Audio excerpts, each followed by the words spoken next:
جہاں تک نعت کے طرز اظہار کا تعلق ہے نعت خوانی کی محافل میں، اس میں اب بہت تبدیلی آ گئی ہے. یعنی ایک روایتی زمانہ تھا جب اعظم چشتی علیہ رحمہ سے شروع ہوا یہ سلسلہ پاکستان میں سولو نعت خوانی کا. پھر اس کے بعد اس میں ادیب رائے پوری صاحب آئے، بہزاد لکھنوی صاحب آئے، اور دیگر شعراء ہمارے جو ترنم سے پڑھتے تھے، پر مظفر وارثی صاحب آئے. تو آپ دیکھیں گے کچھ شعراء کا ترنم تھا جو بہت ہی سادہ، سلیس اور خوبصورت تھا. پھر نعت خوانی کے لوگ اس میں آئے. نعت خوانی کے جو میدان میں لوگ آئے، اس میں بعض لوگ گائکی کے اصولوں پر آئے تو انہوں نے کسی نہ کسی اصول کے تحت اس کی پاسداری کی. بعض لوگ بہت سادہ پڑھنے والے آئے، انہوں نے سادہ لحن میں بہت خوبصورت نعتیں دیں. بہت سارے نام لیے جا سکتے ہیں. لیکن ایک درمیان میں ایک اور گروپ آیا جس نے نعت کو چلت میں پڑھنے کا، یعنی تیز تر پڑھنے کا ایک سلسلہ نکالا، اور اس میں عوام کو ساتھ شامل کرنے کا اور عوام کی انوالومنٹ سے پھر ایک فضا بنانے کا ایک الگ محاذ بنایا، اور کسی حد تک وہ قبول بھی ہوا.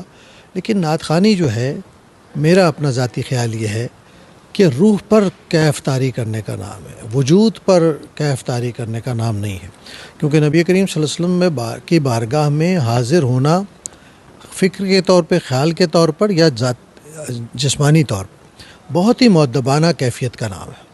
اس میں نئے لوگ آئے ہیں، انہیں نعت کی روایت کا نہیں پتہ، لیکن جن کو پتہ ہے ان کو چاہیے کہ ان بچوں کو سمجھائے بھی کہ یہ نعت ہے، یہ نعت نہیں ہے، یہ نعت کا طرز اظہار ہے، یہ نعت کا طرز اظہار نہیں ہے، یہ بارگاہ رسالت مآب صلی اللہ علیہ وسلم کے میں پیش کیے جانے کا طریقہ ہے مؤدب، اور یہ نہیں ہے. اگر ہم یہ ان کو نہیں بتائیں گے تو ایک طریقے سے جتنی بڑی غفلت کا ارتکاب وہ کر رہے ہیں، اتنی بڑی غفلت کا ارتکاب ہم سے بھی ہوگا. میں چاہتا ہوں کہ آپ کے دیکھنے والوں کے توسط سے یہ بات پھیلے، لوگ سوچیں کہ بارگاہ نبی کریم صلی اللہ علیہ وسلم میں کوئی لفظ ادا کرنا، کوئی بات کرنا، کوئی فکر پیش کرنا، کوئی عریضہ پیش کرنا ہر طرح سے بہت مؤدبانہ فضا چاہتا ہے. بہت امید ہے اللہ کی ذات سے کہ ہمارے جو نوجوان لکھنے والے ہیں وہ ہمارے پرانے قدیم اساتذہ کی طرح ایک نہ ایک دن منزل تک پہنچیں گے، اور اللہ انہیں بھی ویسے ہی نوازے گا. کیونکہ یہ تو اللہ کی طرف سے ہے، اللہ جس کو چاہے نواز دے.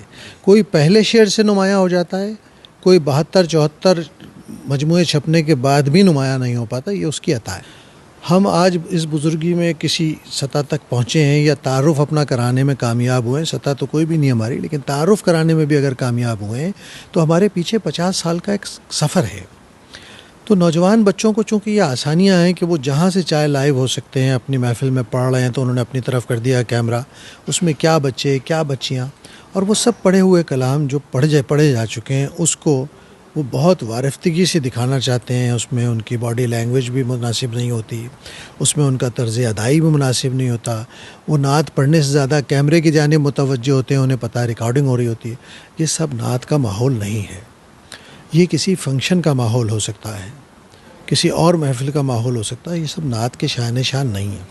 اگر آپ کی توجہ نعت ادا کرتے ہوئے، نعت کا بیان کرتے ہوئے رسول اللہ صلی اللہ علیہ وسلم کی دربار کی جانب نہیں ہے تو پھر آپ کچھ بھی کر لیجئے، آپ نعت کی سطح تک نہیں پہنچیں گے.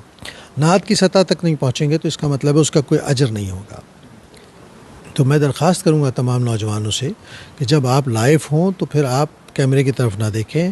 آپ کی حرکات سکنات وہ ہونی چاہیے جو بارگاہ رسالت مآب میں نعت کو پیش کرتے وقت ہوتی ہے. آپ دیکھ رہے ہیں مجمع آپ کے ساتھ جو آپ چاہ رہے ہیں وہ کر رہا ہے، اور آپ اسے دکھا رہے ہیں کہ نہ صرف آپ بلکہ آپ نے اپنے مجموعے کو بھی جو ہے اس کام میں مبتلا کر دیا ہے جو نعت کے آداب سے باہر ہے. اللہ تعالی ہم سب کے حال پر رحم فرمائے. اور کسی جانب کیوں جائے اور کسی کو کیوں دیکھے، اپنا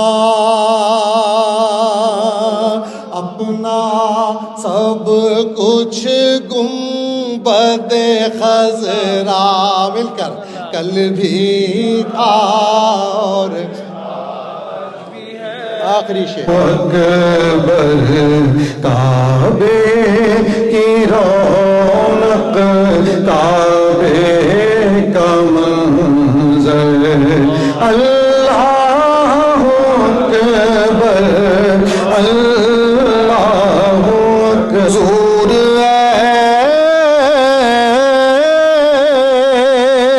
ایسا